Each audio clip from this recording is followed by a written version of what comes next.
여러분 안녕하십니까, 진성호입니다. 이재명 더불어민주당 대표가 진짜 임자를 만났습니다. 지금 이재명 대표는 4개의 재판을 받고 있습니다. 이 가운데 2개는 11월 중에 1심 선고가 내려집니다. 그런데 정작 중형을 선고받을 가능성이 대단히 높은 재판, 방금 전 신진우 부장판사가 중요한 발언을 했습니다. 이재명 민주당 대표 측이 요청한 재판부 재배당 요청 기각해버렸습니다.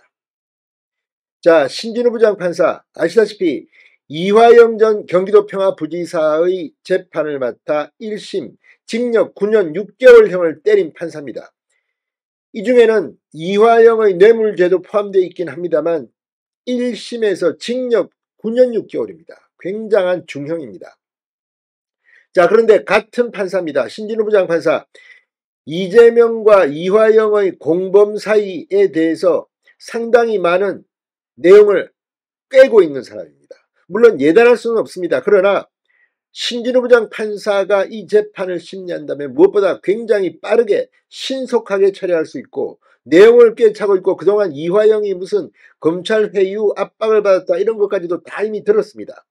그렇기 때문에 이재명 대표 측은 신진우 부장판사가 무서웠을 겁니다. 그래서 판사를 교체해달라, 재판부를 재배당해달라는 요청을 냈지만 기각당한 겁니다. 처음부터 기각당할 일이었습니다. 왜냐하면 이미 이재명 대표는 한번 이런 전력이 있습니다. 수원지법에서 열릴 이 재판을 서울중앙지법으로 병합해달라. 왜? 수원과 서울을 오가면서 재판받기가 너무 힘들다 뭐 이런 취지였는데 대법원 일부는 이걸 기각했습니다. 웃기지 마라. 수원지법에 가서 재판 받아. 병합을 어떻게 하냐. 가뜩이나 지금 서울중앙지법 대장동 재판은 이게 2년인 걸릴지 3년이 걸릴지도 모르는 굉장히 방대한 내용입니다. 여기에 쌍방울 대북 선거 의혹까지 더하라고 기각시켰습니다. 그러자 이재명 측은 재판부 재배당을 요청했습니다. 그런데 지난번과는 달리 이 건은 신진우 부장판사가 판단할 수 있습니다. 당연히 내가 계속한다. 판사 교체는 없다. 오늘 이재명은 상당히 충격을 받았을 겁니다. 이제 쌍방울 대북 송금 의혹 재판에서 이재명은 최소 징역 10년형 이상을 받을 가능성도 지금 점쳐지고 있습니다. 그만큼 사안이 중하기 때문입니다. 이건 역시 유죄 판단이 나온다는 전제입니다. 무죄 판단이 나올 가능성도 전혀 배제할 수는 없지만 제 개인적인 생각으로는 이화영의 케이스나 김성태의 케이스나 지금까지 나온 정황 증거들로 봐서 그리고 검찰이 기소할 때 이화영의 진술은 뺐습니다. 이유가 뭘까요? 이재명을 잡아내올 수 있다고 자신하는 듯합니다. 아무튼 방금 전 신진우 부장판사는 뭐라고 했을까요? 진성호의 융단 폭격 시작합니다. 이재명 더불어민주당 대표를 융단 폭격합니다. 방송에 앞서 아직 진성호 방송에 구독자가 아니신 분은 붉은색 구독 버튼 눌러주십시오. 더 좋은 방송으로 보답하겠습니다. 자, 불법 쌍방울 대북 송금 혐의로 기소된 이재명 피고 재판부 재배당을 요청한 가운데 담당 재판부가 이를 거부했습니다. 기각시켰습니다. 받아들이지 않기로 했습니다. 자, 수원지법 형사 11부 신진우 재판장은 방금 전 이재명 대표와 이화영 전 경기도 평화부지사, 김성태 전 쌍방울그룹 회장의 특정범죄가중처벌법상 제3자 뇌물, 외국환급법 위반, 남북교류협력법 위반 혐의 등에 대한 2차 공판준비기일을 열었습니다. 공판준비기일은 본 재판에 앞서 범죄 혐의와 사건 기록 등에 대해 피고인들의 의견을 확인하고 향후 일정을 정리하는 그런 절차입니다. 피고인은 출석할 의무가 없기 때문에 오늘 이재명 대표는 나오지 않았습니다. 그런데 오늘 이재명 대표는 서울 중앙지법에서도 재판이 있습니다. 대장동, 백현동, 위례, 성남 FC 재판입니다.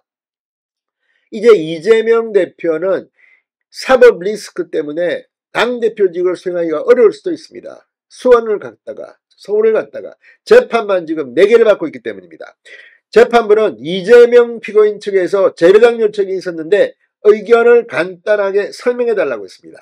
이재명 대표 변호를 맡은 법무법인 S는 지난달 30일 법원에 다른 재판부로 재배당해달라는 의견서를 낸 바 있습니다. 신진우 부장판사가 재판장으로 있는 수원지법 형사 11부는 이화영의 대북송금 사건 1심을 20개월간 심리하고 지난 6월 7일 이화영에게 징역 9년 6개월을 선고한 그런 재판부입니다. 이재명 전 변호인은 자리에서 일어나 일단 송구하다는 말씀을 드린다며 꾸벅 고개를 숙였습니다. 변호인은 한 재판부가 이화영 전 부지사의 외국환거래법 위반 사건을 검토하고 1심 판결을 했기 때문에 본의 아니게 이 사건의 수사 기록을 사전에 검토하고 이재명 피고인을 대면하는 셈이 됐다. 이 사건을 만든 건 무죄 추정의 원칙에 비춰볼 때 적절하지 않다고 본다고 주장했습니다. 이게 말입니까? 막걸리입니까? 차라리 잘 듣죠. 빨리빨리 알 수 있고 내용을 잘 알 테니까. 검찰은 재배당 요청 자체가 통상적인 사건에서 보기 힘든 특혜를 요구하는 것이다. 기각돼야 한다고 말했습니다. 검찰은 형사소송법상 기피사유는 불공정한 재판을 진행할 경우라는 객관적인 사정이 있어야 한다. 이 사건은 재배당 요건에 해당된다고 보일 만한 사유가 없고 기피의 목적으로 재배당 요청을 해 재판을 지연시키기 위한 주장으로 이해하고 있다고 전곡을 찔렀습니다. 재판부는 종전 판단에 구속돼 불분명한 판단을 할 우려가 있다고 주장할 수 있지만 대법원 예규 등을 종합적으로 검토해볼 때 이런 경우에 대한 명확한 법률 문헌이 없다. 재배당 요청을 받아들이면 또 다른 위험이 생길 수 있다고 말했습니다.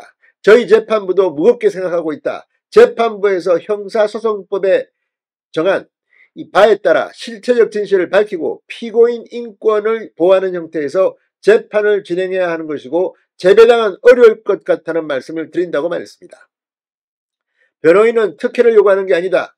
혹시나 법원과 검사가 이재명 죽이기에 나섰다라는 사법부 신뢰를 저해시키는 음모론이 생길까봐 그런 것이라고 말했습니다. 이걸 지금 변호사가 많이라고 하고 있어요. 음모론이 생길까봐. 그런 식이면 재판은 못하겠습니다. 정치인들은. 자, 아무튼 이재명 대표 이제 신진우 부장판사에게 재판을 받게 됐습니다. 상당히 빠르게 진행돼야 합니다.